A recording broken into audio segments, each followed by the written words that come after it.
नमस्कार, ABC channel में आपका स्वागत है। मैं हूं सचिन श्रीवास्तव और आप मेरे साथ देखेंगे आजमगढ़ से जुड़ी खबरें। आइए नजर डाल लेते हैं आज की खास खबरों पर। खबर के प्रायोजक हैं Sarvodaya Mahila PG college Harbanspur Azamgarh. Admission open. स्नातक कला संकाय, स्नातक विज्ञान संकाय, स्नातकोत्तर कला संकाय, स्नातकोत्तर विज्ञान संकाय और BTC DElEd. Single sanitary house, single tile, Shankar ji तिराहा, Mau road, Sidhari, Azamgarh. Life style furniture, Birladi, Azamgarh. सभी प्रकार के फर्नीचर एवं इलेक्ट्रॉनिक सामानों की संपूर्ण रेंज और paradise international school, Hirapatti, Azamgarh. Admission open. Play group class 10th। राष्ट्रपति द्रौपदी मुर्मू ने बुधवार को वर्चुअल माध्यम से आयुष्मान भव अभियान का शुभारंभ किया, जिसका सीधा प्रसारण जनपद के मंडलीय जिला अस्पताल में किया गया, जिसके मुख्य अतिथि विशाल भारद्वाज रहे। कार्यक्रम प्रसारण के बाद उन्होंने उपस्थित अधिकारियों, कर्मचारियों, नागरिकों को अंगदान की शपथ दिलाई। मैं अपनी मृत्यु के उपरांत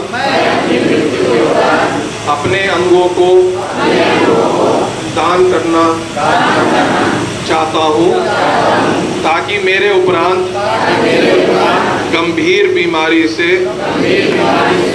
ग्रसित जरूरतमंद व्यक्तियों,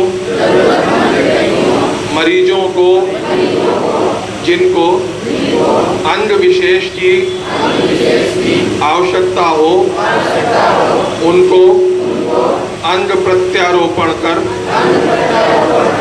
नवजीवन प्रदान हो सके। जिलाधिकारी विशाल भारद्वाज ने कहा कि ऋषि दधीची और शिवी के उदाहरण स्पष्ट करते हैं कि अंगदान हमारी प्राचीन परंपरा में है। अंगदान जीवन के बाद भी दुनिया में जीवित रहने का श्रेष्ठतम माध्यम है। हमें अपने ऐसे अंगों एवं उत्तकों को जिनका उपयोग मृत्यु के पश्चात किसी को नया जीवन देने के लिए किया जा सके, उसे दान करना चाहिए।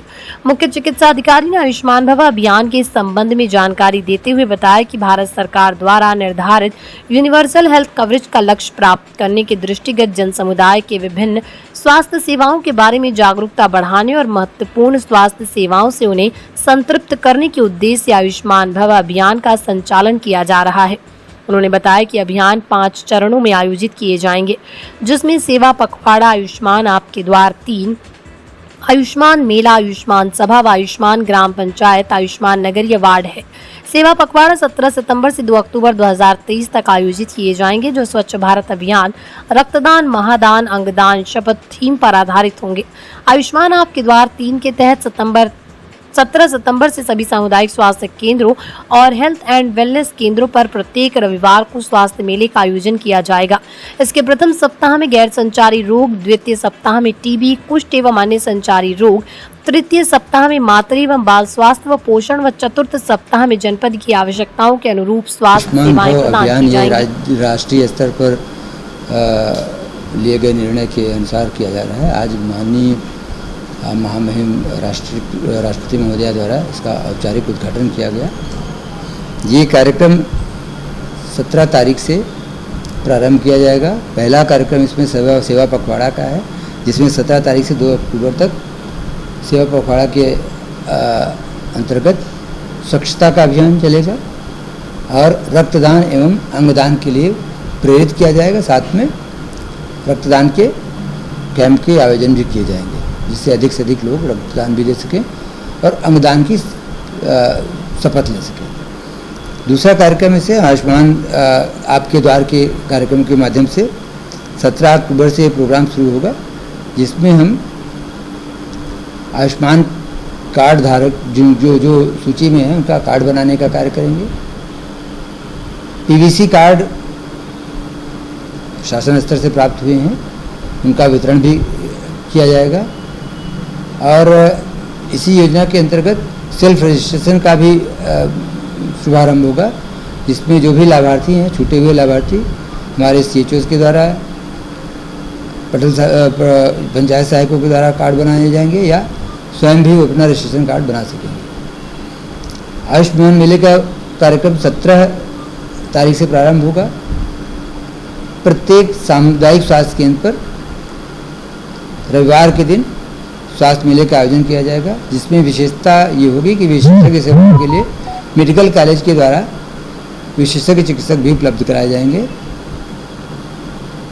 ऐसे विशेषज्ञ चिकित्सकों की विशेष तौर पर जैसे मेडिसिन के हुए, सर्जरी के, ENT के, आई के, साइकेट्री के ऐसे डॉक्टरों की सूची रोस्टरवार लगाई जाएगी, जहाँ पर उनके द्वारा सेवा की जाएगी। जनता में प्रचार प्रसार करके संबंधित रोग के रोगियों को उस दिन वहाँ पर बुलाकर उनका इलाज एवं संदर्पण किया जाएगा। इसी कार्यक्रम के अंतर्गत आयुष्मान सभा का आयोजन 2 अक्टूबर को किया जाएगा, जिसमें ग्राम स्वास्थ्य स्वच्छता समिति द्वारा ग्राम सभा स्तर पर बृहद आयोजन किया जाएगा, जिसमें आयुष्मान के सभी लाभार्थियों को जिनके कार्ड बने हैं उनको भी बुलाया जाएगा, जिनके कार्ड नहीं बने उनके कार्ड बनाने की व्यवस्था की जाएगी। आयुष्मान कार्ड की सूची जो इसके धारक हैं या जिनका कार्ड बनना है उसकी सूची वहाँ पढ़कर सुनाई जाएगी। पीवीसी कार्ड उस दिन भी वहाँ पर उपलब्ध कार्ड धारकों को दिया जाएगा। साथ ही जो भी आयुष्मान योजना के अंतर्गत अब तक लाभ ले चुके हैं उन व्यक्तियों को वहाँ पर बुलाकर उनके माध्यम से उनका अनुभव साझा किया जाएगा, जिससे अधिक से अधिक लोग प्रेरित होकर आयुष्मान सेवा का लाभ उठा सकें। शहर कोतवाली क्षेत्र के राजघाट से मंगलवार की शाम को नदी में डूबे युवक का शव सिधारी थाना क्षेत्र की सिधारी पुल के समीप बुधवार को दिन में 12 बजे मिला। पुलिस ने परिजनों और मछुआरों की सहायता से शव को बरामद किया। शव को कब्जे में लेकर पुलिस ने पोस्टमार्टम के लिए भेजा। बता दें कि मंगलवार की शाम को रानी की सराय थाना क्षेत्र के जमालपुर माफी गांव निवासी 30 वर्षीय अनिल कुमार अपने रिश्तेदार के अंतिम संस्कार के लिए राजघाट पर कई लोगों के साथ आया। इस दौरान अनिल कुमार नदी में नहाने के लिए उतर आया। कुछ देर बाद डूब गया। अंधेरा होने तक पुलिस ने जाल बिछाकर उसकी तलाश की। बुधवार सुबह से ही पूरे इलाके में परिजनों और मछुआरों के साथ खोजबीन जारी थी। दिन में शव को सिधारी पुल के पास बरामद किया गया। सुनते हैं मौके पर अनिल के भाई सुनील और अन्य ने क्या कहा। तो मल्ला वगैरह नहीं मिल पाए, ठीक ना, इसीलिए नहीं हो पाया था। रात हो गया था, हम लोगों को 8 बज गया था। अच्छा। तो कोतवाल साहब कहे थे कि आप लोग जाइए, सुबह में आइएगा, तो हम लोग 5 बजे सुबह से हाजिर हैं। सब जगह आप ही लोग खोज के निकाले हैं बॉडी? नहीं सर, मल्ला आए थे, मल्ला भी आए थे, जाट आए थे। हाँ। पुलिस ने सक्रियता से काम किया इसमें? हाँ। आजमगढ़ जिले के कलेक्ट्रेट पर दीवानी व कलेक्ट्रेट बार के अधिवक्ताओं ने हापुड़ लाठीचार्ज के विरोध में किया प्रदर्शन। डीएम को सौंपा ज्ञापन। बता दें कि बुधवार को 11:30 बजे कलेक्ट्रेट बार व दीवानी न्यायालय के अधिवक्ताओं ने एक साथ अपने अपने बार से जुलूस निकालकर जिलाधिकारी कार्यालय पहुंचे। इस दौरान अधिवक्ताओं ने सरकार से हापुड़ के डीएम और एसपी के खिलाफ सख्त कार्रवाई की मांग की। दोनों अधिकारियों के खिलाफ प्राथमिकी दर्ज करने की मांग की। साथ ही लाठीचार्ज करने वाले पुलिसकर्मियों के खिलाफ भी सख्त कदम उठाने की मांग की। अधिवक्ताओं ने पुलिस प्रशासन के खिलाफ जमकर नारेबाजी की। वकीलों ने कहा कि अधिवक्ताओं के साथ अन्याय किया जा रहा है। अधिवक्ताओं को लाठियों से पीटा जा रहा है और उनकी प्राथमिकी भी नहीं दर्ज की जा रही है। इस घटना से वकीलों में काफी आक्रोश है। जब तक अधिकारियों के खिलाफ कड़े कदम नहीं उठाए जाते तब तक वो शांत नहीं रहेंगे। Civil court bar Jayaprakash Yadav, मंत्री सिविल कोर्ट बार काउंसिल के निर्देशानुसार आज यह कार्यक्रम संपन्न किया गया। दीवानी न्यायालय परिसर से लेकर के कलेक्ट्रेट तक दीवानी न्यायालय के अधिवक्ताओं का एक हुजूम यहाँ जिलाधिकारी कार्यालय तक आया है। उनको एक पत्रक दिया गया है और कलेक्ट्रेट में चक्रमण किया गया है। अधिवक्ता समाज को इग्नोर करके न तो शासन प्रशासन रहेगा न पुलिस वाले रहेंगे। देश को आज़ाद कराने में अगर किसी की भूमिका है तो अधिवक्ता समाज की है। अधिवक्ता समाज को इग्नोर करके, प्रताड़ित करके, मार करके आप समाज में नहीं रह सकते हैं। नियम कानून का राज होगा, जंगल राज नहीं चलेगा। अगर किसी को घमंड है तो घमंड न करें। तमाम सरकारें आई हैं, गई हैं, आते जाते रहते हैं लोग, लेकिन जो व्यवस्था है उस व्यवस्था के अनुक्रम में लॉ और ऑर्डर, न्याय व्यवस्था है, उसको लागू होना चाहिए। अगर आपकी मांगें नहीं पूरी होती तो आपका आंदोलन किस हद तक जा सकता है? हमारी मांगें पूरी नहीं होंगी तो यह आंदोलन जिस हद तक नहीं चाहिए उस हद तक भी पहुंच जाएगा। उत्तर प्रदेशीय प्राथमिक शिक्षक संघ जनपद बदायूं के जिलाध्यक्ष संजीव शर्मा को शिक्षक दिवस के दिन चिकित्सकीय अवकाश पर होने के बाद भी दुर्भावनावश विभिन्न आरोपों में निलंबित किए जाने से शिक्षकों में भारी आक्रोश व्याप्त है। संघ के प्रांतीय कार्यालय लखनऊ में आयोजित की गई बैठक में सर्वसम्मत से ये निर्णय लिया गया कि 13 सितंबर को जिला बेसिक शिक्षा अधिकारी बदायूं के इस मनमाना पूर्ण कार्य के विरुद्ध सभी जनपदों के जिलाधिकारी महोदय को एक ज्ञापन सौंपकर ये मांग की जाएगी कि संजीव कुमार शर्मा का मनमाने पूर्ण तरीके से किए गए निलंबन को तत्काल निरस्त किया जाए और जिला बेसिक शिक्षा अधिकारी बदायूं को निलंबित कर उनके विरुद्ध कड़ी कार्रवाई की जाए। जनपद आजमगढ़ के शिक्षकों द्वारा इस क्रम में मांडलिक मंत्री अतुल कुमार सिंह और अभिमन्यु यादव के नेतृत्व बुधवार को जिलाधिकारी को ज्ञापन सौंपा गया। इस ज्ञापन के माध्यम से मांग की गई कि यदि जिला बेसिक शिक्षा अधिकारी बदायूं को निलंबित नहीं किया जाता है तो जनपद आजमगढ़ से हजारों की तादाद में शिक्षक 20 सितंबर को धरना देने के लिए बदायूं पहुंच जाएंगे, जिसकी समस्त जिम्मेदारी शासन प्रशासन की होगी। बदायूं में जिला बेसिक शिक्षा अधिकारी की तानाशाही के कारण हमारे बदायूं के जिला अध्यक्ष आदरणीय संजीव कुमार शर्मा को निलंबित कर दिया गया, जबकि वो मेडिकल पर थे। और उसी के लिए प्रांतीय अध्यक्ष ने एक निर्देश दिया है कि आज दिनांक 13 को हर जिलाधिकारी के माध्यम से एक विरोध स्वरूप ज्ञापन शासन को दिया जाएगा माननीय मुख्यमंत्री के नाम। उसके बाद अगर उनके खिलाफ जिला बेसिक शिक्षा अधिकारी बदायूं के खिलाफ अगर किसी प्रकार की कार्रवाई नहीं हुई, उनको निलंबित नहीं किया गया, उनके खिलाफ प्रशासनिक कार्रवाई नहीं हुई, तो 20 तारीख को पूरे प्रदेश का शिक्षक जिला बेसिक शिक्षा अधिकारी कार्यालय बदायूं पहुंच करके आंदोलन करेगा, धरना प्रदर्शन करेगा और एक क्रांति पे दीप जलाएगा। आपको बता दें कि उत्तर प्रदेश के प्राथमिक शिक्षक संघ की ओर से पूरे प्रदेश में 4 सितंबर को पुरानी पेंशन बहाली सहित 18 सूत्रीय मांगों के समर्थन में प्रदेश भर के बेसिक शिक्षा अधिकारी कार्यालय पर विशाल धरना प्रदर्शन करके ज्ञापन दिया गया।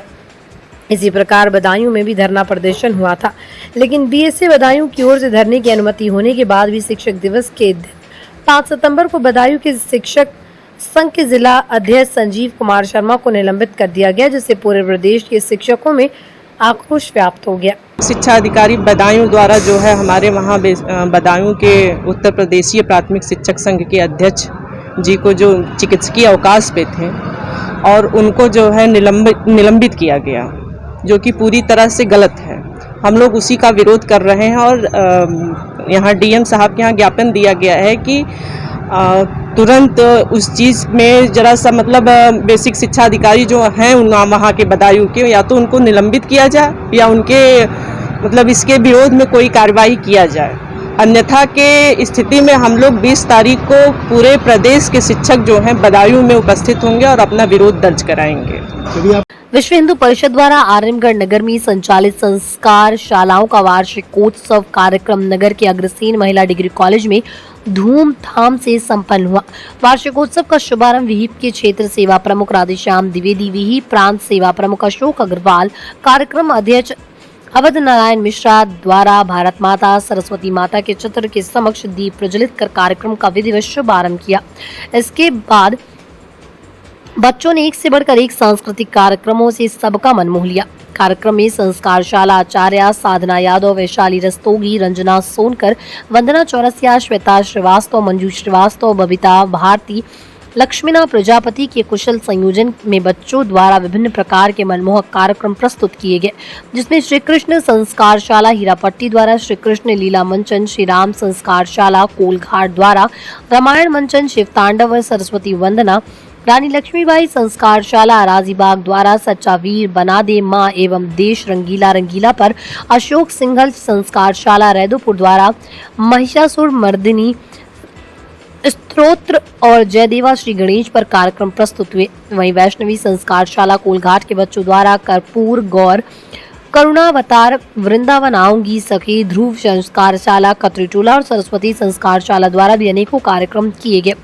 सभी बच्चों को विहिप के राष्ट्रीय सेवा प्रमुख अजय पारिक एवं क्षेत्र सेवा प्रमुख राधेश्याम द्विवेदी द्वारा पुरस्कृत किया गया।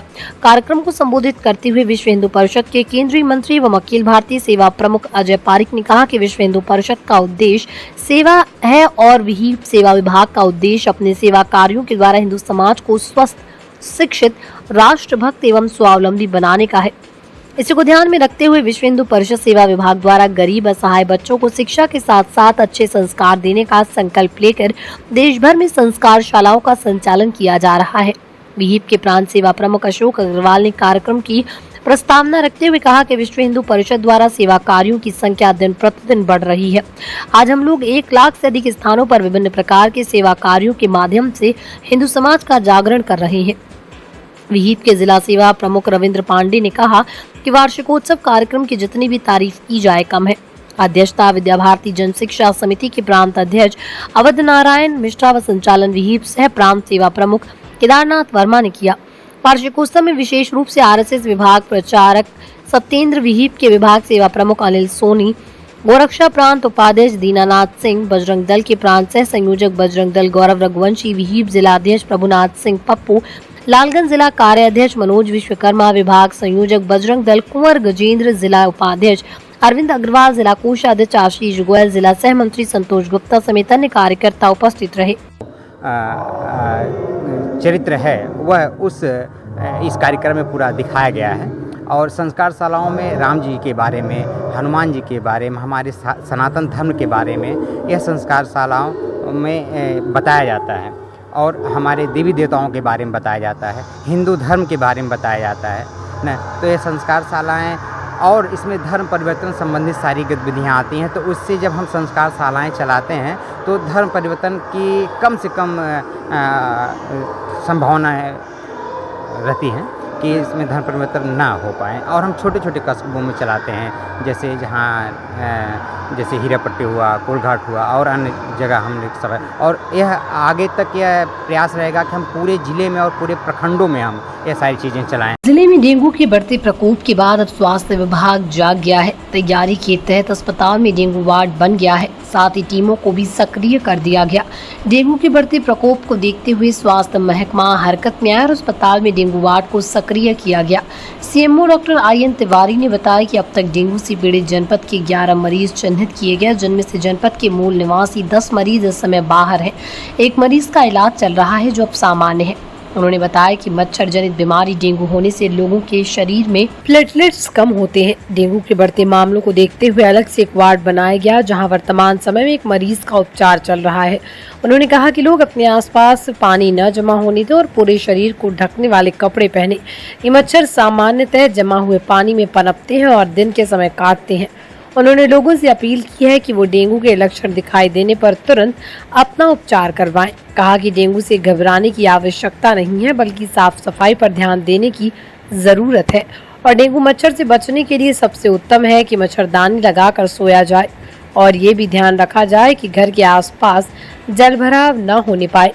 उन्होंने बताया कि डेंगू के प्रभाव को कम करने के लिए फॉगिंग एवं एंटी लार्वा छिड़काव के अभियान को और तेजी लाने की स्वास्थ्य विभाग के कर्मियों नगर पालिका को निर्देश दिए गए। वर्तमान में डेंगू के 11 मरीज चिन्हित किए गए हैं, जिसमें से 10 रोगी हमारे जनपद के पते होने के कारण से उनका नाम आया है। वो बाहर रहते हैं, उनका लैब में जांच किया गया है, जिससे उनका आधार का नंबर के कारण से पता आजमगढ़ का शो हो रहा है।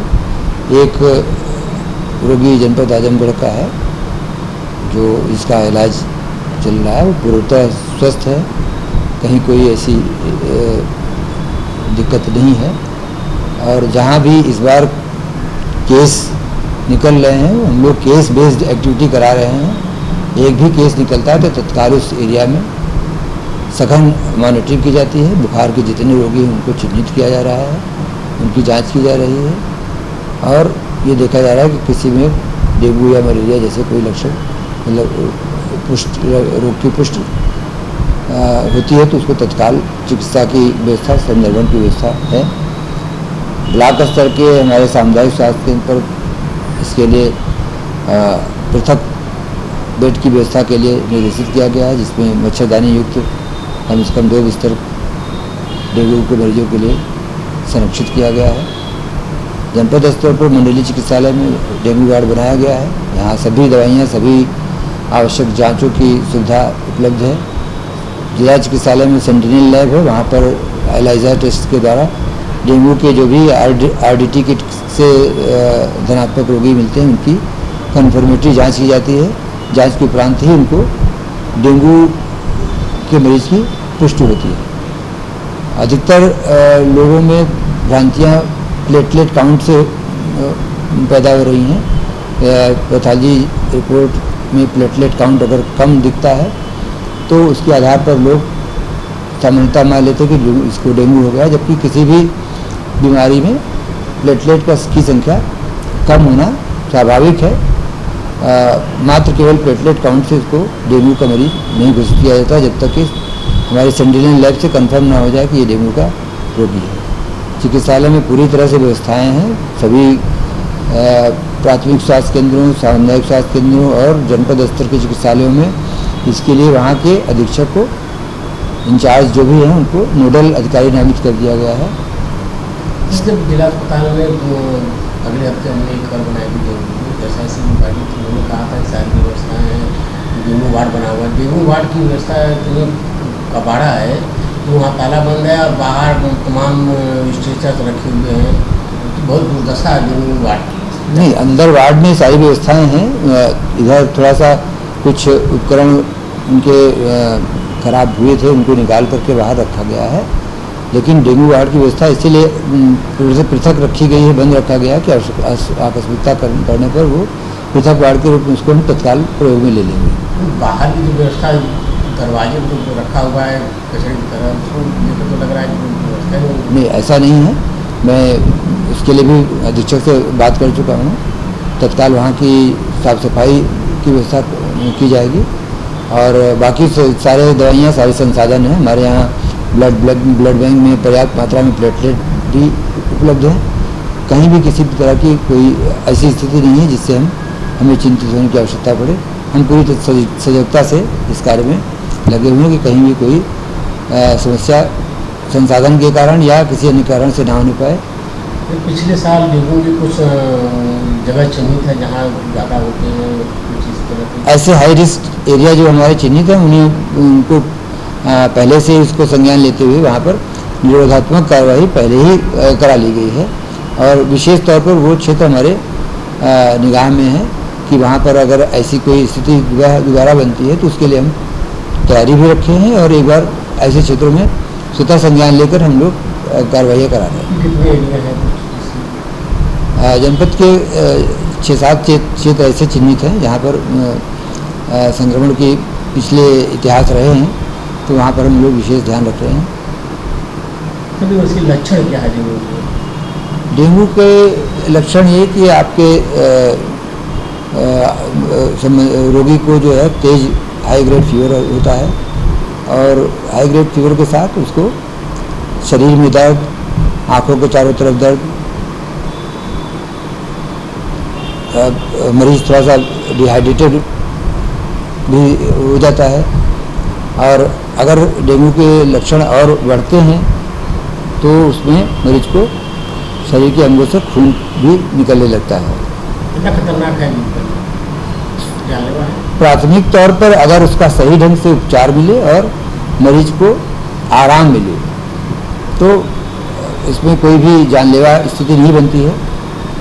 दिक्कत वहीं होती है जहाँ पर अगर मरीज को सही ढंग से उपचार नहीं मिला और मरीज बुखार के बाद भी आराम न लेकर के अपने कामों में लगा हुआ है, तो ऐसी स्थिति में उसमें कॉम्प्लिकेशन होने के चांसेस होते हैं।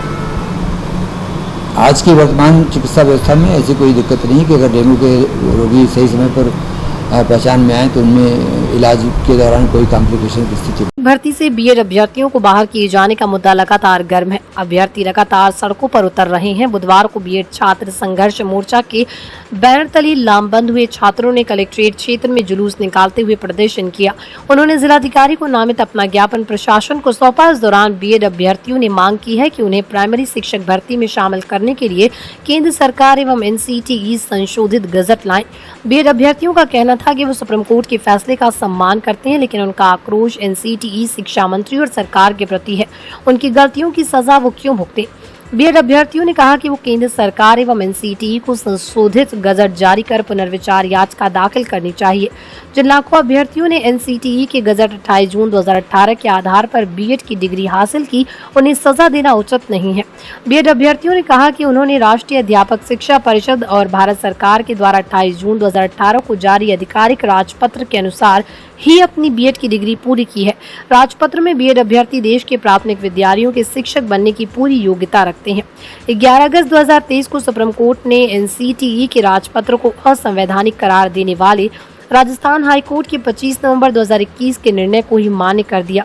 सर्वोच्च न्यायालय के इस फैसले के बाद से बीएड अभ्यर्थी प्राइमरी शिक्षक बनकर गुणवत्तापूर्ण शिक्षण कार्य से वंचित हो गए। प्रदर्शनकारी अभ्यर्थियों ने एनसीटीई को संबोधित ज्ञापन में मांग की है कि भारत सरकार राजपत्र को रद्द किए जाने के मामले को संज्ञान में लेकर सुप्रीम कोर्ट में एसएलपी दाखिल करे ताकि इस पर विषय पर विधि सम्मत और तर्कपूर्ण सुनवाई हो सके। अभ्यर्थियों ने मांग की है कि सरकार एक अध्यादेश बिल पारित कर बीएड अभ्यर्थियों को पुनः प्राथमिक शिक्षक भर्ती के योग्य बनाए, नहीं तो देश के करोड़ों बीएड डिग्रीधारी बच्चों को भविष्य अंधकार में चला जाएगा। धरना प्रदर्शन करने हमें मजबूर किया गया।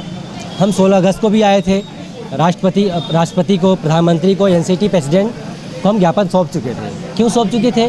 क्योंकि 11 अगस्त को माननीय सुप्रीम कोर्ट ने देश के करोड़ों बीएड अभ्यर्थियों को बीएड प्राथमिक शिक्षक भर्ती के लिए अयोग्य मान लिया। उन्होंने हमें तो अयोग्य इस वजह से ठहराया क्योंकि भारत सरकार ने जो कानून बनाया था, यही राजपत्र है। देखिए, भारत सरकार का राजपत्र है। इस राजपत्र में जो लिखा था कि बीएड 2 साल का कर लेगा और बीएड प्राथमिक शिक्षक भर्ती में अयोग्य होगा। इसी भारत के राजपत्र पर भरोसा करके हमने बीएड किया। 2 साल का बीएड किया। सरकार ने कहा यूपी टेट पास कर लो। हज़ारों रुपये फॉर्म भर के यूपी टेट पास किया, सी टेट पास किया। शिक्षक भर्ती का उत्तर प्रदेश में बीएड किया जा रहा था। केंद्रीय विद्यालय में हमने फॉर्म भर रखा था। फरवरी में एग्जाम दिया था, अभी तक रिजल्ट नहीं आया। जब रिजल्ट देने की बारी आई है तो माननीय सुप्रीम कोर्ट के हवाले से बोला जा रहा है कि आपका बीएड का रिजल्ट नहीं जारी होगा। प्राथमिक शिक्षक भर्ती, हमने बिहार में शिक्षक भर्ती का फॉर्म भरा था, एग्जाम दिया, दर भटक के। अब जब रिजल्ट देने की बारी है तो बीएड को बाहर किया जा रहा है। हमारा सवाल, इसी सवाल को लेके आए हैं हम। 3-4 सवाल किए हैं कि ये बताइए कि भारत के राजपत्र पर भरोसा करके बीएड करना क्या अपराध है? भारत सरकार के राजपत्र पर भरोसा करके हम अपने उसके नियमानुसार हम तमाम काम किए हैं। सी टेट और यूपी टेट पास करके बीएड किया हमने। क्या यही हमारा अपराध है? भारत सरकार के कानून पर भरोसा करना हम गुनहगार नहीं है, इसलिए हमें सज़ा नहीं दी जानी चाहिए। एनसीटी ने कुछ गलतियाँ किया है जो भारत सुप्रीम कोर्ट के ऑर्डर में है। हम एनसीटी पे कोई सवाल नहीं कर रहे हैं क्योंकि उसी के फैसले से ही तो हम ये जान पाए कि एनसीटी की क्या गलतियाँ हैं। एनसीटी उस गलतियों को सुधारे, हमारी मांग है। अपनी फिर से नया गैजेट लेके आके बीएड को पीआरटी में शामिल करें क्योंकि देश के करोड़ों बीएड अभ्यर्थियों ने बीएड किया है। हम सभी लोगों ने किया है। हमने देखिए यहाँ धरना पसंद दिया, जुलूस निकाला, बहुत लंबा जुलूस, कम से कम हज़ारों की संख्या में यहाँ अभ्यर्थी आए थे। हमारी मांग है ये बेसिक मांग। हमने कोई गलती नहीं किया, हम सज़ा नहीं भुगतेंगे। भारत सरकार अध्यादेश भी लाकर बीएड को पीआरटी में पुनः शामिल करे और एनसीटी नया गैजेट संशोधन लाकर जो ये राजपत्र जारी किया था, फिर से राजपत्र जारी करके जो कमियां थी उसको सुधार करके बीएड को फिर से प्राथमिक। प्रशासन को सौंपा ज्ञापन। आजमगढ़ जिले के हरिहरपुर गांव में सड़क निर्माण हेतु सर्किल रेट से कम मूल्य दिए जाने को लेकर इशाकपुर के ग्रामीणों ने जिला प्रशासन को सौंपा ज्ञापन। बता दें कि बुधवार को इशाकपुर गांव के ग्रामीण जिलाधिकारी कार्यालय पहुंचे।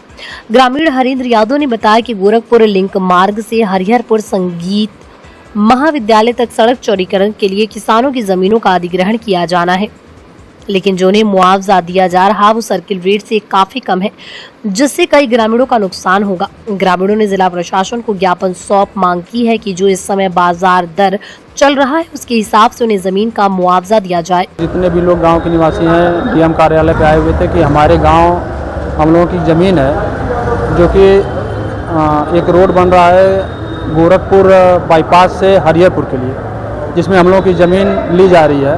लगभग कितने लोगों की ज़मीन जा रही है? हम लोग 15-20 लोग आए हुए हैं। तो क्या दिक्कतें आ रही हैं उसकी ज़मीन जाने? हम लोगों को जो प्रतिकर दिया जा रहा है वो बहुत कम दिया जा रहा है। 240 रुपये वर्ग मीटर प्रतिकर दिया जा रहा है। जब दिया जाना चाहिए? 2012 में 650 रुपये की दर से देवखरी का दिया गया था और आज 2023 है और हम लोग विमती की हमारी ज़मीन जा रही है, इशाकपुर की जा रही है और यहाँ पे हम लोगों को 240 रुपया दिया जा रहा है। वहाँ पे जितनी भी ज़मीनें बाजारू दर है, जितनी भी ज़मीनें विक्रय हुई हैं वो 15 से लेकर के 20 लाख रुपया विश्वा तक बिकी हुई है। तो ये कितने हफ्ते आपने? हम वहाँ पे गए, अपना एप्लीकेशन दिए, साहब ने उसको इंडोर्स करके रख लिया है, पीडब्ल्यूडी के साहब को लिखा हुआ है। तो क्या चाहते हैं? हम चाहते हैं कि जो वहाँ का बर वक्त में बाजारू दर है उसको दिया जाए। Sarvodaya Mahila PG college गोरठ Harbanspur Azamgarh. प्रवेश प्रारंभ सत्र 2023-2024। स्नातक कला संकाय हिंदी, संस्कृत, अंग्रेजी, भूगोल, शिक्षा शास्त्र, मनोविज्ञान, समाज शास्त्र, गृह विज्ञान, प्राचीन इतिहास। स्नातक विज्ञान संकाय भौतिक विज्ञान, रसायन विज्ञान, गणित, प्राणी विज्ञान, वनस्पति विज्ञान। स्नातकोत्तर कला संकाय समाज शास्त्र, गृह विज्ञान। स्नातकोत्तर विज्ञान संकाय भौतिक विज्ञान, रसायन विज्ञान, प्राणी विज्ञान, वनस्पति विज्ञान। महिलाओं के लिए बीटीसी, डीएलएड में एडमिशन ओपन, सिर्फ 50 सीट उपलब्ध, जल्दी करें। Single sanitary house single tiles निकट शंकर जी तिराहा, मऊ रोड, सिधारी, आजमगढ़। 20 वर्षों से आपकी सेवा में समर्पित। Somany tiles, Cera sanitary ware and CP fitting, Balaji चौखट and window, cement door, cement sheet, दीवार टाइल्स, फर्श की टाइल्स प्रीमियम क्वालिटी और उचित दर पर उपलब्ध। सिरा सैनिटरी वेयर एवं सीपी फिटिंग की पूरी रेंज उपलब्ध है, जिसमें commode, wall hang seat, one piece seat, table top basin, pedestal basin, sensor seat एवं बाथ टब एवं सभी प्रकार के नल, सेंसर नल, wall mixture, basin, diverter, bathroom diverter, shower, mirror, रंगीन नल की संपूर्ण रेंज उपलब्ध है। Life style furniture, Belnadi, Azamgarh. सभी प्रकार के फर्नीचर एवं इलेक्ट्रॉनिक सामानों की भरपूर रेंज उपलब्ध। हमारे यहाँ ईएमआई की सुविधा 0% ब्याज पर उपलब्ध। इलेक्ट्रॉनिक सामानों में LED TV, refrigerator, washing machine, air conditioner, air cooler, deep freezer, water cooler, mixer, juicer, iron, fan और इंडक्शन। फर्नीचर के सामानों में बेड, सिंगारदान, अलमारी, सोफा, मेज, कुर्सी, रिवॉल्विंग चेयर, रैक, स्टूल, संडली, सीढ़ी, गद्दा इत्यादि। शादी विवाह की हो तैयारी या ऑफिस और घर के लिए सामानों की करनी हो खरीदारी, पहुंचिए life style furniture, Belnadi, Azamgarh. Paradise international school Hirapatti, Azamgarh. Admission open, play group to class 10। CBSE pattern English medium school, in house developed digital learning platform, true digital smart school, well qualified teaching staff, well designed composite science lab, fully equipped computer lab, fully furnished library, edge per CBSE standards, outdoor and indoor play facility for overall development. Our branch Kids Paradise Fun of Learning Playgroup section of Paradise International School, 200 plus design activity kits and play zone for Kids Paradise Playgroup section.